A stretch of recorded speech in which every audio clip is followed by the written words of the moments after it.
인자가 자기 영광으로 모든 천사와 함께 올 때에 자기 영광의 보좌에 앉으리니 모든 민족을 그 앞에 모으고 각각 구분하기를 목자가 양과 염소를 구분한 것 같이 하여 양은 그 오른편에 염소는 왼편에 두리라. 그때 임금이 그 오른편에 있는 자들에게 이르시되 내 아버지께 복받을 자들이여 나와 창세로부터 너희를 위하여 예비된 나라를 상속받으라. 내가 줄일 때에 너희가 먹을 것을 주었고 목마를 때에 마시게 하였고 나그네 되었을 때에 영접하였고 헐벗었을 때에 옷을 입혔고 병들었을 때에 돌보았고 옥에 갇혔을 때에 와서 보았느니라. 이에 의인들이 대답하여 이르되 주여 우리가 어느 때에 주께서 줄이신 것을 보고 음식을 대접하였으며 목마르신 것을 보고 마시게 하였나이까? 어느 때에 나그네 되신 것을 보고 영접하였으며 헐벗으신 것을 보고 옷 입혔나이까? 어느 때에 병드신 것이나 옥에 갇히신 것을 보고 가서 배웠나이까 하리니 임금이 대답하여 이르시되 내가 진실로 너희에게 이르노니 너희가 여기 내 형제 중에 지극히 작은 자 하나에게 한 것이 곧 내게 한 것이니라 하시고 또 왼편에 있는 자들에게 이르시되 저주를 받은 자들아 나를 떠나 마귀와 그 사자들을 위하여 예비된 영원한 불에 들어가라. 내가 줄일 때에 너희가 먹을 것을 주지 아니하였고 목마를 때에 마시게 하지 아니하였고 나그네 되었을 때에 영접하지 아니하였고 헐벗었을 때에 옷 입히지 아니하였고 병들었을 때와 옥에 갇혔을 때에 돌보지 아니하였느니라 하시니 그들도 대답하여 이르되 주여 우리가 어느 때에 주께서 줄이신 것이나 목마르신 것이나 나그네 되신 것이나 헐벗으신 것이나 병드신 것이나 옥에 갇히신 것을 보고 공양하지 아니하더이까? 이에 임금이 대답하여 이르시되 내가 진실로 너희에게 이르노니 이 지극히 작은 자 하나에게 하지 아니한 것이 곧 내게 하지 아니한 것이니라 하시리니 그들은 영벌에 의인들은 영생에 들어가리라 하시니라. 우리가 시험을 잘 보려면 출제자의 출제 의도를 잘 알아야 되겠죠. 근데 하나님의 출제 의도가 어려울까요? 전혀 어렵지 않습니다. 전혀 어렵지 않아요. 근데 심판대 앞에서 주님이 오실 때에 심판대 앞에 서게 됐을 때 삶의 중요한 것이 무엇인지 정말 지금 마태복음 25장까지 귀에 딱지가 않도록 듣고 있습니다. 아직도 뭐가 중요한지 모르고 있으면 우리는 참 걱정스러운 거죠.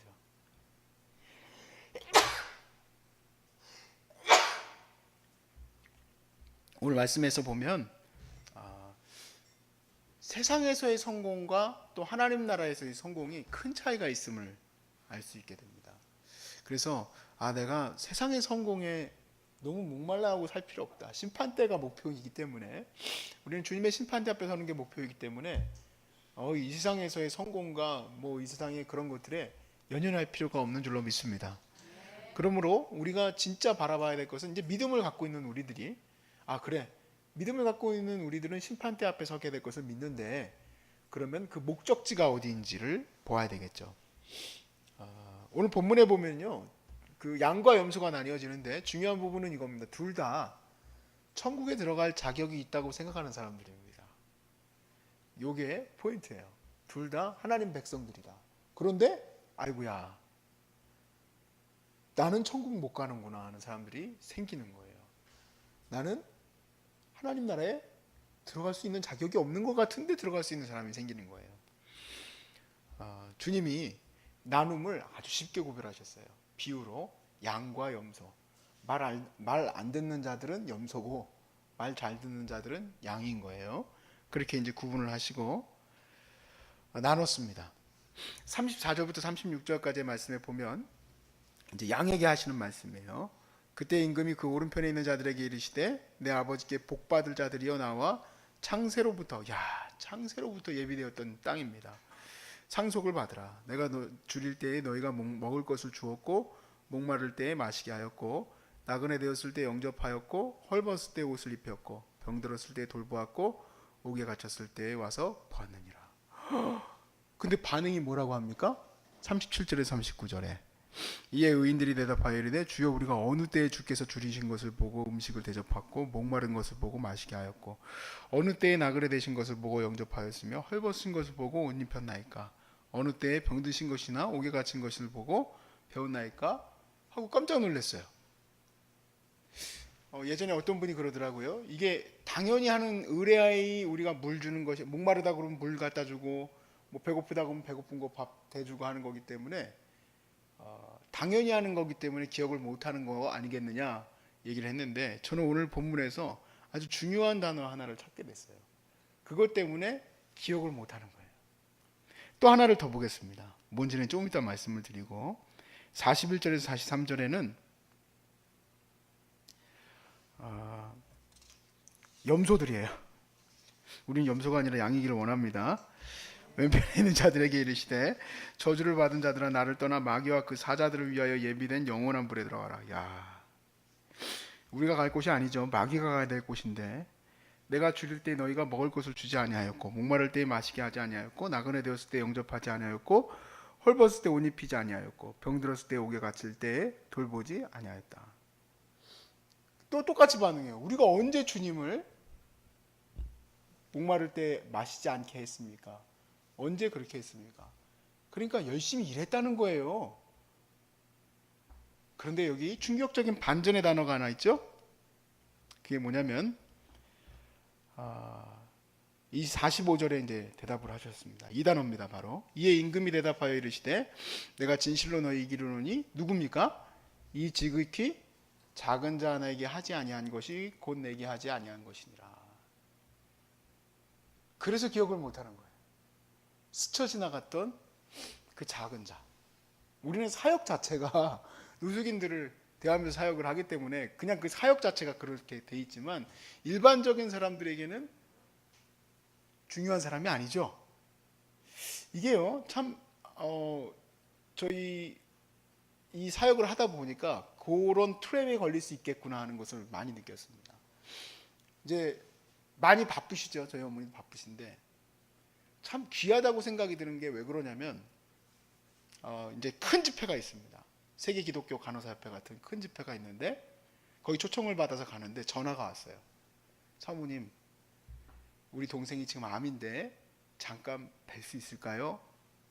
그러면 우리는 이제 선택의 기로에 서 있죠. 나는 지금 어딜 가고 있는 당위성이 있습니까?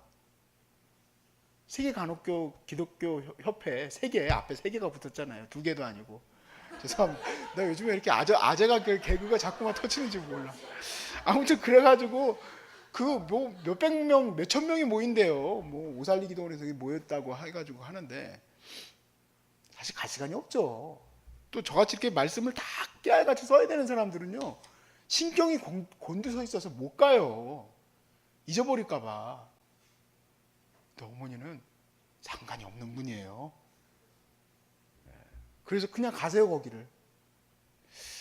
지난 주일날도 보니까 어떤 할머니 한 분이 저희 어머니가 저한테 그러더라고요. 잘 들어주는 것도 사역이다 그러시던데 정말로 거의 대략 한 시간 정도를요 어머니가 단 한마디도 못 하시더라고요. 말을 정말 빨리 하세요. 한 80쯤 되신 분이 자기가 예수를 믿기 시작했을 때부터 지금까지의 그 일들을 하나님 아버지 해서 이렇게 하면서 하시는데 제가 옆에서 듣고 있다. 뭐 하시는 분이지? 뭐 하시는 분이지 하고 이렇게 나갔어요. 우리는요 이게 뭔가 큰일이라고 생각하는 것들에 하나님의 마음이 있을 거라고 생각하지만 주님의 마음은 작은 자에게 있습니다. 그들을 돌봐주길 바라는 거예요. 하나님이 불쌍히 여기셔요. 하나님 너무 불쌍히 여기셔. 때로는 저도 그런 생각을 해요. 왜 자기의 이런 어떤 이 굴레에서 못 벗어날까? 우리 센터에 계시는 분들 보면 굴레에서 못 벗어나요. 늘 그 자리에 있어요. 저는 이렇게 조금만 이렇게 옆으로 나오면 될 것 같은데 성격도 좋아. 뭐 내가 봤을 땐 다 좋은데 그냥 어느 날 퍼마시고 난리가 나는 거예요. 그리고 나서 쫓겨나고. 안타깝죠. 왜냐면 센터에 그 난리를 치우고 나면 나가야 되니까.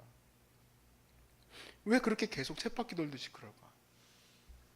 근데 그들을 사람들은 손가락질하고 아유 저 뭐뭐 하네 하고 이렇게 얘기를 하겠지만 하나님은 안타깝게 여기시는 거예요.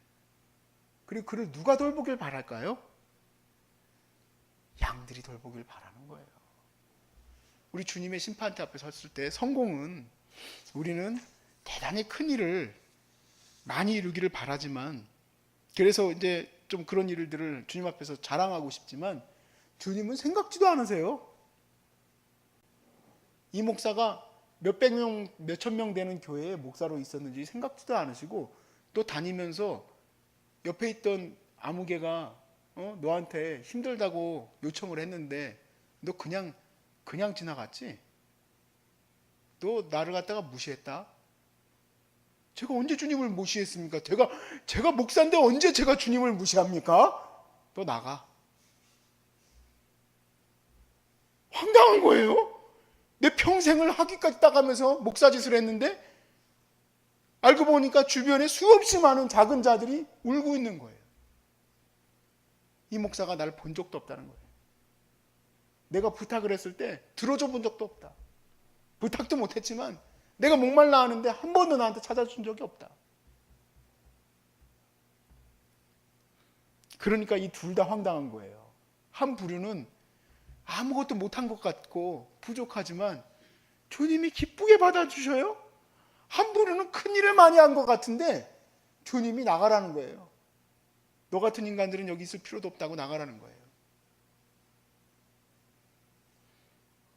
여러분 이걸 깨달으면요, 뭐가 하나가 자유가 얻어지냐면 세상에서 너무 막 아둥바둥 살 거 없구나. 정말 중요한 건 오히려 작은 자들에 대한 내 눈이 열려야 되는 거구나. 그 눈이 열려야 됩니다. 그 눈이 안 열리면 참 힘들어져요. 세상에서 내가 더 높아질 것만 생각을 하니까. 어떻게 하면 내가 더 많은 것을 차지할 수 있을까만 생각하니까. 여러분 예수님께서 집중했던 사역이 뭐겠습니까? 예수님은 모든 병자들과 또 귀신 들린 자와 어려운 자들을 돌보셨죠? 제자들에게 그 일을 하라고 제자들을 데리고 다니셨어요. 그래서 제자들이 교회를 세우고 그 일을 했습니다. 사도행전에 보니까 그 일을 너무 열심히 해서 사도들이 말씀 전할 준비할 시간이 없었다라고 되어 있어요. 저는 때로는 그런 생각을 많이 해요. 저희 부모님을 만나서 참 감사하다고 생각하는 게 교회 본질이 너무 왜곡되고 있는 것 같아요. 막 성공가도로 이렇게 갈 수밖에 없게 그렇게 말씀은 전하신 적이 없으세요. 그런데 그런 어떤 느낌들이 그렇게 가요.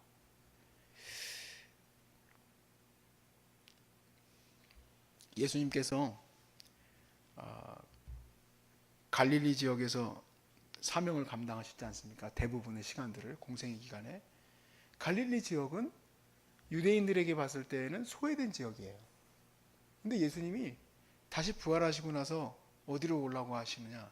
야, 너네들 갈릴리로 다시 모여라 그랬어요. 거기에 대해서는 뭐 여러 가지 이유를 붙일 필요가 없습니다. 그러나 중요한 것은 뭐냐면 갈릴리로 다시 돌아가는 그들의 마음은 아마 다시 주님이 원하셨던 그 소외된 자들을 향해서 가 있지 않겠습니까? 그러니까 교회의 사역이 또 교회의 그런 어떤 모델이 아주 정말 현대적이고 요즘에 이제 그래야지 이제 성도들이 오거든요. 우리가 배울 때는 그랬습니다.